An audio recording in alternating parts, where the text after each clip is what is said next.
Deciding to do an MBA or a master's outside your home country is not an easy decision because it costs a lot of money, it takes a lot of time and effort. And we have to make these decisions very wisely in the early years of our career.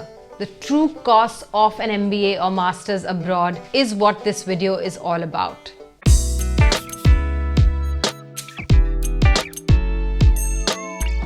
Hi everyone, my name is Meher Sindhu Batra and I'm back with another video which has been very highly requested from all of you regarding how much does it cost to pursue an MBA or a master's degree outside of India or outside our home country. Especially because I am someone who pursued an MBA from Imperial College London. So I have been getting so many questions from you regarding how much I spent on my MBA, how much does it cost living abroad, which is why I decided to address all your concerns and all your questions through this video, which is part 3 of the MBA series. So in case you haven't checked out parts 1 and 2, do check them out because I talk about my experience and my journey from being a chartered accountant and doing an MBA from abroad. For those of you here for the first time, my channel is all about careers, education, productivity and positivity in order for you to accelerate your own career. And in today's video, I'm only going to talk about all the costs that one has to think about when they are planning to pursue a master's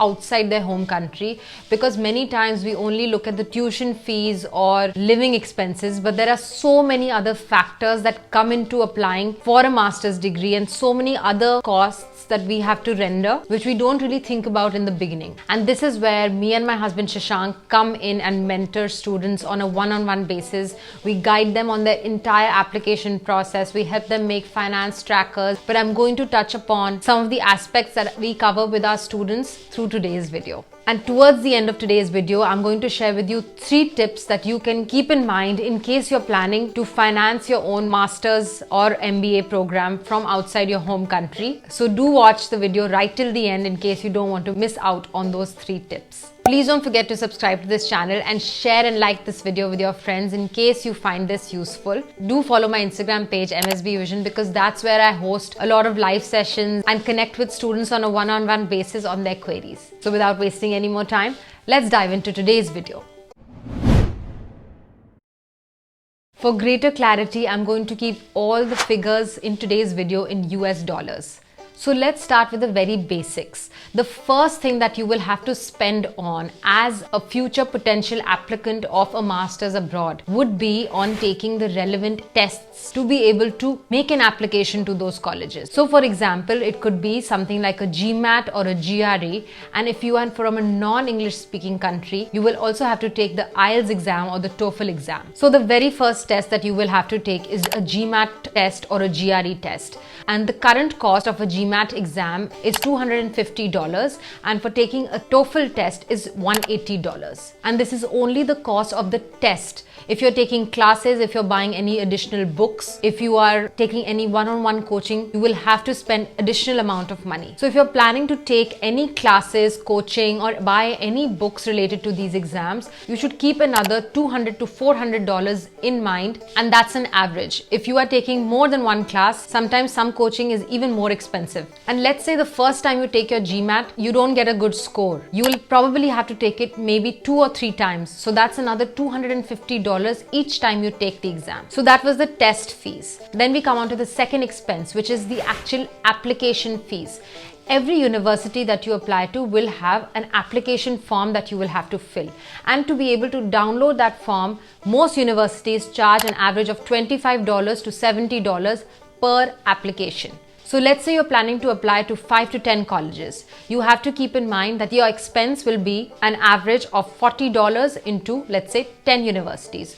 So that's another $400. Then the third, if you're planning to approach an education counselor who helps you with your application process, your essay writing, making a plan for your master's abroad, that could range anything between $200 to $3,000 to $4,000 depending upon which education counselor you are working with. So these are all the expenses that happen before you actually go for your MBA or Masters. The next set of expenses that I'm going to talk about are going to be those expenses that you incur once you have already chosen a university or college and you're already planning to go and study abroad. And the first thing that I want to talk to you about is the opportunity cost of being outside of the job market for 1 to 2 years. So that means if you're taking out time from your career to study more, you will not be making any money as you will not be working at that time.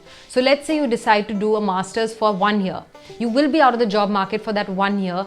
Yes, you may do internships here and there and make some sum of money, but overall you will not be making any steady income for those 12 months. And similarly for a 2-year program, when deciding to do a 1-year or 2-year program, that's something that you have to keep in mind, that your opportunity cost of being outside the job market will be more if you're planning to study for 2 years, which is why a lot of people pick shorter courses which could be 6 months to 1 year instead of picking a 2-year MBA or a 2-year master's out of their professional lives. Let's say you get into a dream school of yours and then you're planning to apply for a visa. The next cost is actually the visa expenses, because a visa is a lot of paperwork. You send it to the embassy or you send it to the visa center and then they get back to you with your student visa, which is valid for 1 to 5 years depending upon which country you're applying to. So the visa cost is another thing to keep in mind. That could range anything between $100 to $400 depending upon which country and which type of visa you're applying for. For example, the UK has 2 types of visas, short-term student visa and long-term student visa. And the long-term visa, of course, is double the cost of the short-term visa. The next cost that of course is the most important is actually the tuition fees of the college or university that you're applying to. So it's the cost of all your classes, your professors, you being able to be associated with a brand. You're paying for all those expenses under tuition fee. And the cost of the tuition fees ranges depending upon which country you're applying to, how long is your program, and the reputation of the university. So for example, in the UK, there are some universities that have an MBA or master's program for 1 year, whereas in the US, normally an MBA is for a period of 2 years. In the UK, the tuition fees of a 1-year program would cost you anything between $13,000 to $65,000. Whereas in the US, if you are planning to pursue an MBA degree for 2 years, your cost would range from anything between $60,000 to $100,000. So that's one thing to bear in mind.